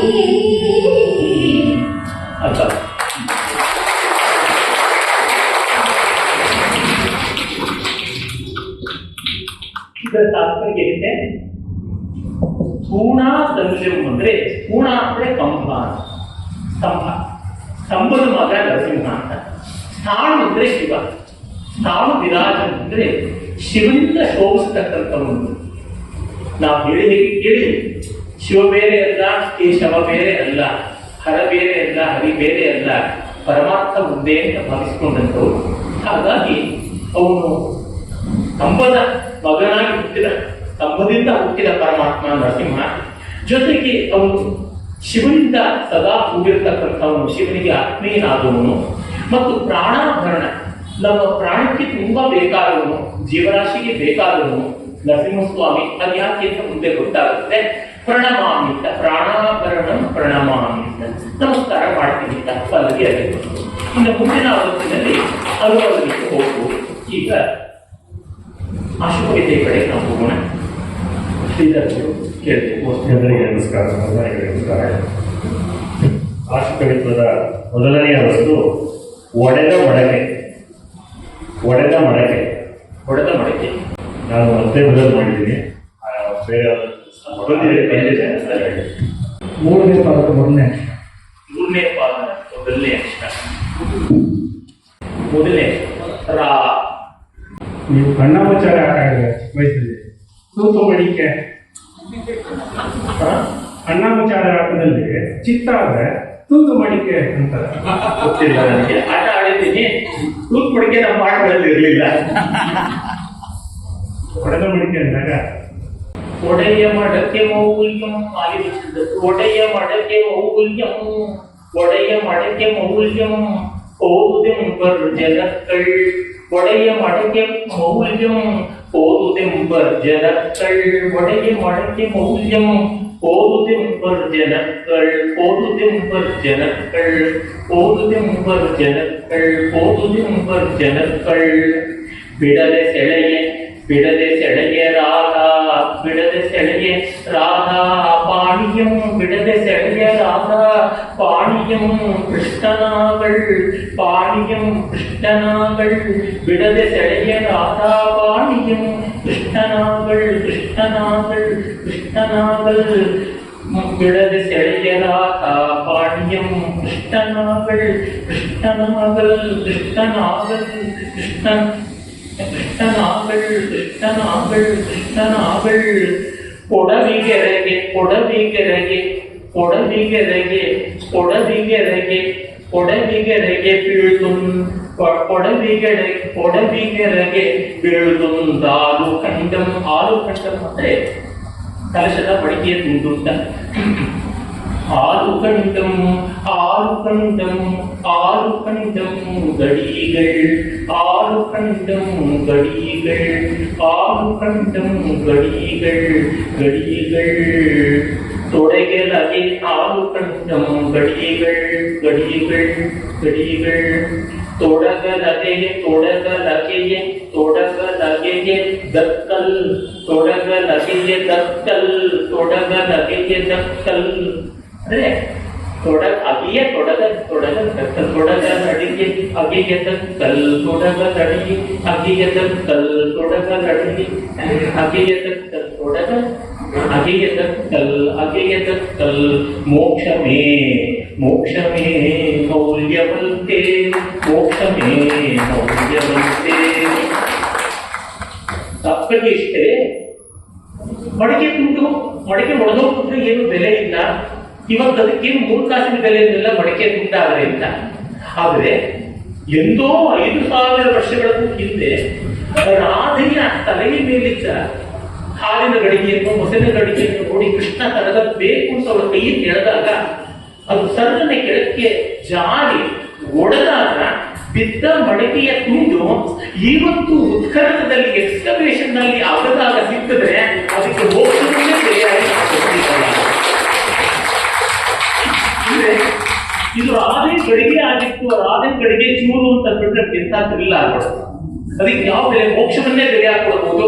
ಆ ಕೃಷ್ಣ ರಾಧೆಯರ ಸಮಾಗಮಕ್ಕೆ ಸಂಬಂಧಿಸಿದಂತ ಮಡಕೆಯ ತುಂಡು ಅಂದ್ರೆ ಅದಕ್ಕಿಂತ ಏನು ಒಂದು ಭಾವ ಬರುತ್ತಲ್ಲ.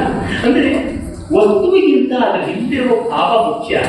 ಜೊತೆಗೆ ಕಾಲ ಪ್ರತಿಷ್ಠಿತವಾದ್ರೆ ಅದಕ್ಕೆ ಬರೋ ಬೆಲೆಯೇ ಬೇರೆ, ಬಹಳ ದೊಡ್ಡದಾಗ್ತದೆ. ಯಾವುದೋ ಒಂದು ರಾಗ ಎಷ್ಟೋ ಶತಮಾನಗಳಿಂದ ಇದೆ. ಈ ಸಂಸ್ಕೃತ ಭಾಷೆ ಎಷ್ಟೆಷ್ಟು ಶತಮಾನಗಳಿಂದ ಇದೆ. ನಾನು ಪ್ರಸ್ತಾವಿಸಿದಂತ ಋಗ್ವೇದ ಮಂತ್ರ ಯಜುರ್ವೇದ ಮಂತ್ರ ಇಂದು ಬದ್ದೋಗಿರ್ತಕ್ಕಂಥ ಸರಸ್ವತಿ ನದಿ ತುಂಬಿ ಹರಿತಾ ಇದ್ದ ಕಾಲದಲ್ಲಿ ಕಂಡದ್ದು. ಆ ಸರಸ್ವತಿ ಬತ್ತಿ ಹೋದ್ರು, ವೇದ ಸರಸ್ವತಿ ಬತ್ತಿಲ್ವಲ್ಲ. ಆ ಮಂತ್ರಗಳನ್ನು ಇವತ್ತು ನಾವು ಸತ್ವರವಾಗಿ ಹೇಳ್ಕೊಡ್ತೀವಿ. ಇವತ್ತು ನಮಗೆ ಅಕ್ಷರಾರ್ಥ ಗೊತ್ತಾಗುತ್ತೆ, ತಾತ್ಪರ್ಯ ಗೊತ್ತಾಗುತ್ತೆ, ಎಷ್ಟು ಅಖಂಡತೆ ಎನ್ನುವ ಭಾವ ಬರುತ್ತದಲ್ಲ. ಇದು ನನಗೆ ವಿಶೇಷ ಅನ್ನಿಸ್ತಕ್ಕಂಥದ್ದು. ನನಗೆ ಕಾಶಿಯಿಂದ ಪುಣ್ಯಕ್ಷೇತ್ರಗಳಿಗೆ ಹೋದಾಗ ಅಲ್ಲಿಯ ಸೋಪಾನಗಳನ್ನು ಹುಟ್ಟುವಾಗ ಇಲ್ಲಿ ಬರುವಂತ ಜ್ಞಾನಿಗಳು ಎಷ್ಟು ಜನ ಬುದ್ಧ ಬಂದಿದ್ದುಂಟು, ಮಹಾವೀರ ಬಂದಿದ್ದುಂಟು, ಶಂಕರ ಬಂದಿದ್ದುಂಟು, ರಾಮಾನುಜ ಬಂದಿದ್ದುಂಟು, ವಲ್ಲಭರು ಬಂದಿದ್ದುಂಟು, ನಿಂಬಾಳ್ಕರ್ ಬಂದಿದ್ದುಂಟು, ಮಧ್ವರು ಬಂದಿದ್ದುಂಟು. ಎಷ್ಟೆಷ್ಟು ಜನ ಮಹಾನುಭಾವ ಜ್ಞಾನಿಗಳೆಲ್ಲ ಓಡಾಡಿದ್ದಾರೆ ಅಂತ ನಮಗೆ ಪಾಪ ಇದೆಯಲ್ಲ. ಮಣಿಕರ್ಣಿಕ ಘಟ್ಟ ಅಂದ ತಕ್ಷಣ ಭಜಗೋವಿಂದ ಅಲ್ಲಿಯೇ ಬಂದಿದ್ದಲ್ವಾ ಅನ್ನೋ ಭಾವ ಬರುತ್ತೆ. ಅದಿರಲಿ, ಶಿವನ ಕರ್ಣ ಕುಂಡಲಿಯಲ್ಲಿ ಜಾರಿ ಬಿತ್ತು, ಕಣ್ಣಿಗೆ ಮಣಿಕರ್ಣಿಕ ಆ ಮಣಿಕರ್ಣಿಕ ಘಟ್ಟ ಆಯ್ತಲ್ವಾ ಅಂತಾಗ ದಶಾಶ್ವಮೇಧ ಅಂದ್ರೆ ಬ್ರಹ್ಮನೇ 10 ಯಾಗ ಮಾಡಿದ್ದಲ್ವಾ. ಭಾರಶಿವನ ಕುಲದಲ್ಲಿ ಮಹಾನಾಗರ 10 ಅಶ್ವಮೇಧ ಮಾಡಿದ್ದು ಅಲ್ಲಿ ಇತಿಹಾಸ ಹೇಳುತ್ತೆ. ಇದು ನಮಗೆ ಬಂದೊಡನೆಯೇ ಆ ಅನುಭವಕ್ಕೆ, ಆ ಮಾನಸಿಕವಾದ ಭಾವೋದ್ದೀಪನಕ್ಕೆ ಯಾವ ಬೆಲೆಯನ್ನು ಕಟ್ಟೋಕ್ಕಾಗುವುದಿಲ್ಲ. ಈ ಅಂಶ ಬಹಳ ದೊಡ್ಡದು. ನಾವು ಇತಿಹಾಸದ ಜೊತೆಗೆ, ಪ್ರಾಚೀನತೆಯ ಜೊತೆಗೆ, ಪರಂಪರೆಯ ಜೊತೆಗೆ ಸಂಬಂಧ ಬೆಳೆಸಿಕೊಂಡಾಗ ನಮಗೆ ಒಂದು ಸಾಮಾನ್ಯ ವಸ್ತು ಅಸಾಮಾನ್ಯವಾದ ಸಂತೋಷವನ್ನು ಕೊಡುತ್ತೆ. ಒಂದು ಹೂವ ಅದೆಂತ ಅದ್ಭುತವಾದ ಸಂತೋಷ ಕೊಡುತ್ತದೆ ಅನ್ನೋದಕ್ಕೆ ಒಮ್ಮೆ ಲಾಲ್ಬಾಗ್ನಲ್ಲಿ ಹೋಗ್ತಾ ಇದ್ದೆ. ಲಾಲ್ಬಾಗ್ನ ಕ್ಲಾಸ್ ರೂಮ್ ಸಬ್ಜೆಕ್ಟ್ ಹೋಗುವಾಗ ಅಲ್ಲಿ ಅದರ ಮುಖ್ಯ ಪ್ರವೇಶ ದ್ವಾರ ಯಾವುದಿದೆ, ಡಬಲ್ ರೋಡಿಂದ ಮೇಲೆ ಹೋಗ್ತಾ ಆ ಕಡೆಯಿಂದ ಕ್ಲಾಸ್ ರೂಮ್ ಹೋಗುವಾಗ ಅಲ್ಲಿ ಎಡಗಡೆ ಒಂದು ಮರಬಳ್ಳಿ ಬೆಳೆದಿದೆ. ಅದು ಮಾಧವಿ ಲತೆ, ಕನ್ನಡದಲ್ಲಿ ಅದಿರುಗುತ್ತೆ ಅಂತ ಕರೀತಾರೆ. ಅತಿಮುಕ್ತ ಅಂತ ಸಂಸ್ಕೃತದಲ್ಲಿ ಹೇಳ್ತಾರೆ. ಮಾಧವಿ ಲತೆ ಸಂಸ್ಕೃತ ಕಾವ್ಯಗಳಲ್ಲಿ ಅದರ ಬಗ್ಗೆ ಓದಿದ್ರು. ಆದ್ರೆ ಮಾಧವಿ ಲತೆ ಅಂತ ಗೊತ್ತಾದ ತಕ್ಷಣ ಕಾಳಿದಾಸ, ಶ್ರೀಹರ್ಷ ಮೊದಲಾದ ಎಲ್ಲ ಕವಿಗಳು ಕೊಂಬ ಒಟ್ಟಿಗೆ ಮನಸ್ಸಿಗೆ ಬಂದು ತುಂಬಿಕೊಂಡಂತೆ ಆಗಿದೆ. ಇದು ಅಲ್ಲಿ ಬರ್ತಕ್ಕಂಥ ಭಾವ. ಹೀಗಾಗಿ ಮಡಕೆಯ ತುಂಡು ಒಡೆದ ಮಡಕೆ ಇರಬಹುದು, ಅದಕ್ಕೆ ತಂದು ಕೊಡುವ ಭಾವ ಬಹಳ ದೊಡ್ಡದು. ರಾಧಾ ಕೃಷ್ಣನ ಜೊತೆ ನಮ್ಮ ಎಲ್ಲ ಜೀವನದ ಅಂಶಗಳು ಕೂಡ ಬೆರೆಸಿಕೊಂಡಿರುತ್ತೆ. ರಾಮ ನಡೆಯುತ್ತ ನೆಲ, ಜೀವನ ಉಸಿರಿದ ಗಾಳಿ, ವ್ಯೋಮದ ಬದೀರನ್ನು ತಂದ ಸುರತಟಿನಿ, ಸೋಮನಾಂತ ಕಡಲಲ್ಲಿ ಪುರಾತನಗಳಿವೆ, ನಾವಂತೂ ಹೊಸವರಲ್ಲ ಒಪ್ಪುತ್ತಿಮ್ಮ ಅಂತಾರಲ್ಲ. ಇದು ನಮಗೆ ಬೇಕಾದದ್ದು ಭಾವೋನ್ನತಿ. ನಮ್ಮ ದೇಶ, ನಮ್ಮ ಭಕ್ತಿ ಅಲ್ಲಿಗೆ ಇರಬೇಕು ಅಂತ ಗೊತ್ತಾಗುತ್ತದೆ. ಈಗ ಸಾಧುವಾಚನ ಕಡೆ ಹೋಗೋಣ. ನ ಸದಾ ಮಯಿಹ ತ್ವಜಾತಃ ನ ಸದಾ ಮಯಿಹ ತ್ವಜಾತಃ ಇತ್ಯನುಯುಕ್ತೋ ಬಲಿಕಾಭಿರಗ್ರತಃ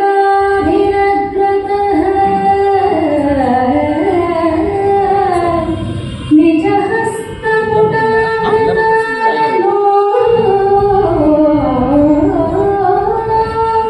ವಿದಧೆ ಅರಿತನಿಲೀನು ವಿದಧೆ ಅರಿತನಿಲೀನು ಅರ್ಭಕಃ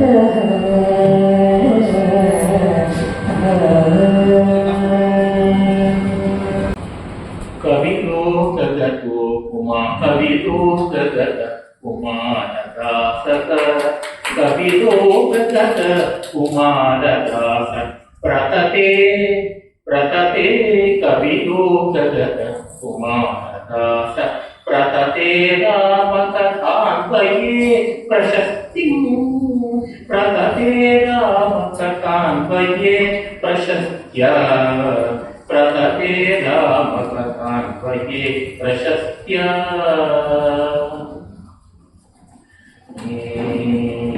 ಶಿಶುರಾಮ ಶಿಶುರಾಮ ಶಿಶುರಾಮ ಶಿಶುರಾಮ ಸಮೀಕ್ಷಣೇನ ಮುಗ್ಧ ಶಿಶುರಾಮ ಸಮೀಕ್ಷಣೇನ ಮುಗ್ಧ ಶಿಶುರಾಮ ಸಮೀಕ್ಷಣೇನ ಮುಗ್ಧಾಂ ಮುಗ್ಧ ಶಿಶುರಾಮ ಸಮೀಕ್ಷಣೇನ ಮುಗ್ಧ ಮುಗ್ಧ ಪ್ರತತಿಂ ಪ್ರತತಿಂ ವರ್ಣಯತಿ ಪ್ರತತಿಂ ವರ್ಣಯತಿ ಪ್ರಸನ್ನ ವೃತ್ಯ ಪ್ರತತಿಂ ವರ್ಣಯತಿ ಪ್ರಸನ್ನ ವೃತ್ಯ ನಸರಾಮಿ ಅತ್ವಯಾತ ಇತ್ಯನುಯುಕ್ತೋ ವನಿತಾಭಿರಗ್ರತಃ. ತುಂಬಾ ಸುಂದರವಾದ ಪದ್ಯ ಬರೆದಿದ್ದಾನೆ ಕುಮಾರದಾಸ ಅಂತ. ಕುರುಡ ಕವಿ, ಹುಟ್ಟು ಕುರುಡ ಅಂತಲೂ ಕೆಲವರು ಹೇಳ್ತಾರೆ. ಕಾಂಚೀಪುರದಲ್ಲಿದ್ದ, ಶ್ರೀಲಂಕಾದಲ್ಲಿ ಹೆಚ್ಚು ಕಾಲ ಬಾಳಿದ್ದು. ಅವನ ಕಾವ್ಯ ಒಂದು ಆಕಸ್ಮಿಕದಿಂದ ನಮಗೆ ದಕ್ಕಿತು. ಮೂಲ ಕಾವ್ಯ ಸಿಗಲಿಲ್ಲ, ವ್ಯಾಖ್ಯಾನ ಮಾತ್ರ ಸಿಕ್ತು. ವ್ಯಾಖ್ಯಾನದಿಂದ ಮೂಲ ಕಾವ್ಯವನ್ನು ಪುನರ್ ನಿರ್ಮಾಣ ಮಾಡಿಕೊಟ್ರು. ತುಂಬಾ ಶ್ರಮಾವಹವಾದ ಕೆಲಸ. ಇವನು ಪ್ರಾಯಶಃ ಭಾರವಿ ಮಾಗರ ನಡುವಿನಲ್ಲಿದ್ದ ಅಂತ ಅನ್ಸುತ್ತೆ. ಅಂದ್ರೆ 6-7ನೇ ಶತಮಾನದ ಆಸುಪಾಸಿನಲ್ಲಿ ಇದ್ದಿರಬೇಕು. ದಕ್ಷಿಣ ಭಾರತದವರು ಒಳ್ಳೆಯ ಕವಿತಾ ಶೈಲಿ, ಮಹಾಪಂಡಿತನೂ ಆಗಿದ್ದ ಅಂತ ಗೊತ್ತಾಗುತ್ತದೆ. ಅವನಿಲ್ಲಿ ರಾಮನ ಬಾಲಲೀಲೆಯನ್ನು ಕುರಿತು ಗಮನಿಸಿದ್ದಾನೆ. ಸಾಮಾನ್ಯನಿಗೆ ದೇವತೆಗಳ ಬಾಗಿಲಾದ ಕೃಷ್ಣರೊಬ್ಬನೇ ಜ್ಞಾಪಕ ಬರ್ತಾನೆ. ವಯಂ ಕಥಾ ವಯಂ ಯಶೋದಾ ಶಿಶು ಬಾಲಲೀಲಾ ಕಥಾ ಸುಧಾ ಸಿಂಧುಷು ಲೀಲಯಾಮಹ ಅಂತ ಕೃಷ್ಣ ಪ್ರಣಾಮದಲ್ಲಿ ಕವಿ ಹೇಳ್ತಾರೆ. ನಮಗೆ ಏನು ಬೇಡ, ಆ ವೇದದ ಪರಂಪರಾಸ್ತಾದ ತತ್ವ ಏನಿದೆ ಅದನ್ನು ಯಾವ ಋಷಿಗಳು ಕಂಡುಕೊಂಡ್ರೆ ಕಂಡುಕೊಳ್ಳಿ, ನಮಗೆ ಯಶೋದೆಯ ಕಂದನ ಲೀಲೆ ಸಾಕು, ಇನ್ನೇನು ಬೇಡ ಅಂತ. ಅದೇ ರಾಮನ ಲೀಲೆ ನಾವು ಅನ್ಕೋತೀವಿ ತುಳಸಿದಾಸರು ದುಮುಖ ಚಂದ್ರ ರಾಮಚಂದ್ರ ಮುಂದೆ ನಮ್ಗೆ ಸಿಕ್ಕೋದು ಅಂತ. ಆದ್ರೆ ತುಳಸಿದಾಸರಿಗಿಂತ 1000 ವರ್ಷಕ್ಕೆ ಮುಂಚೆ ಈ ಕವಿ ತುಂಬಾ ಸುಂದರವಾಗಿ ಎಂಟತ್ತು ಪದ್ಯಗಳನ್ನು ಬರೆದಿದ್ದಾನೆ. ರಾಮನ ಬಾಲಲೀಲೆ ಅದು ಹೇಗೆ ಅಂದ್ರೆ ಅಂತಃಪುರ ಸ್ತ್ರೀಯನ್ನು ಅವನ ಜೊತೆ ಆಟ ಆಡ್ತಾ ಇದ್ರು. ರಾಮ ತನ್ನ ಕಣ್ಣು ತಾನೇ ಮುಚ್ಕೊಂಡು ಬಿಡ್ತಾ ಇದ್ದಂತೆ. ನಿಜ ಪುಟಾವತಾನೋ ವಿಧದೇವಿ ಈಗ ನಿಲೀನ ಮರ್ಪಕ, ತನ್ನ ಕಣ್ಣು ತಾನೇ ಮುಚ್ಕೊಂಡ್ಬಿಟ್ಟು ರಾಮ ಕಣ್ಮರಿ ಆಗ್ಬಿಟ್ಟ. ರಾಮ ಎಲ್ಲಿದ್ದಾನೆ, ಹುಡುಕಿ ನೋಡೋಣ ಅಂತ ಹೇಳ್ತಾ ಇದ್ರಂತೆ. ಆ ಮೂಲಕ ಜನರೆಲ್ಲ ಅಂತಃಪುರದ ಸ್ತ್ರೀಯರು ಹೌದು ರಾಮ ಕಾಣಿಸ್ಲಿಲ್ಲ, ಎಲ್ಲೋಗ್ಬಿಟ್ಟ, ಕಂಬದ ಮರೆಯಲಿದ್ದಾನ, ತೆರೆ ಮರೆಯಲಿದ್ದಾನ, ಉದ್ಯಾನದಲ್ಲಿದ್ದಾನ ಅಂತ ಹುಡುಕೋತರ ಆಟ ಆಡ್ತಾ ಇದ್ರು. ಈ ಮಕ್ಕಳ ಆಟದಲ್ಲಿ ನಾವು ಎಷ್ಟು ಮುಗ್ಧರಾಗಿ ನಟಿಸ್ತೀವಿ ದೊಡ್ಡವರು. ಆ ಸುಭಾಷಿತದಲ್ಲಿ ಕೃಷ್ಣನ ಬಗ್ಗೆ ಹಾಗೆ ಹೇಳುತ್ತೆ. ಕ್ವಾನನಂ ಕ್ವ ನಯನಂ ಕ್ವ ನಾಸಿಕ ಕ್ವ ಶ್ರುತಿ ಕ್ವ ಚ ಶಿಖೇ ದೇಶಿತಃ ತತ್ರ ತತ್ರ ನಿಹಿತಾಂಕುಲಿಹಿತರು ವಲ್ಲತಿ ಜನಮ ಅನಂತಯತ್ ಪ್ರಭು. ಆ ವಲ್ಲತಿಯರು ಕೃಷ್ಣನ್ ಹೇಳ್ತಾ ಇರುತ್ತೆ, ಕೃಷ್ಣ ಪುಟ ನಿನ್ ಬಾಯಲ್ಲಿ, ನಿನ್ ಕಣ್ಣಲ್ಲಿ, ನಿನ್ ಮೂಗೆಲ್ಲಿ ಅಂತ ಆಗ ಎಳೆಯ ಚಿಗುರಿನಂತ ಬೆಳನ್ನ ಇಲ್ಲಿ ಕಣ್ಣು, ಇಲ್ಲಿ ಮೂಗು, ಇಲ್ಲಿ ಬಾಯಿ ಅಂತ ಇಟ್ರೆ ಆಹಾ ಎಷ್ಟು ಬುದ್ಧಿವಂತ ಈ ಮಗು, ಎಷ್ಟು ಚೆನ್ನಾಗಿದ್ದಾನೆ, ಎಷ್ಟು ಜಾಣ ಅಂತ ಕೊಂಡಾಡಬಹುದು. ಜಗತ್ತಿಗೆ ಭಗವದ್ಗೀತೆಯನ್ನು ಕೊಟ್ಟವನು, ಅವನು ಉಸಿರೇ ವೇದ ಅಂತೀವಿ. ಅವನು ಈ ಮಟ್ಟದ ಅಂಗಗಳು ಎಲ್ಲಿದೆ ಅಂತ ಬೆರಳಿಟ್ಟು ತೋರಿಸುವಷ್ಟು ಮೇಧಾವಿ ಆಗ್ಬಿಟ್ಟ ಅಂತ ವಲ್ಲತಿಯನ್ನು ಕಳಿಸ್ಕೊಂಡು ಆನಂದ ಪಟ್ಟನಲ್ಲ, ಇದು ಬಹಳ ದೊಡ್ಡದು ಅಂತ ನಾವು ಅಸಾಮಾನ್ಯವಾದಂತಹ ಕವಿತೆ. ಇಂಥದ್ದನ್ನ ನಾವು ಈ ಕುಮಾರದಾಸರ ಕಾವ್ಯದಲ್ಲಿ ನೋಡ್ತೀವಿ. ತುಂಬಾ ಸುಂದರವಾದ ಕವಿತೆಗಳಿಂದ ಕೂಡಿರತಕ್ಕಂತಹ ಮೋಹವಾದ ಕಾವ್ಯದ ಕಷಾಯ 3ನೇ ಕಥೆಯಲ್ಲಿ ಬರುತ್ತೆ. ಇಂತಹ ಮತ್ತಷ್ಟು ಕುತೂಹಲ ಮಾಹಿತಿಗಾಗಿ ನಮ್ಮ ಚಾನಲನ್ನು ಲೈಕ್ ಮಾಡಿ, ಶೇರ್ ಮಾಡಿ ಮತ್ತು ಸಬ್ಸ್ಕ್ರೈಬ್ ಆಗೋದನ್ನು ಮರಿಬೇಡಿ. ಅದೇ ರೀತಿ ಇಷ್ಟ ಆಗಿತ್ತು ಅಂತ ಹೇಳಿದ್ರೆ ಶೇರ್ ಮಾಡೋದನ್ನು ಸಹ ಮರಿಬೇಡಿ. ಏನಂತೀರಿ?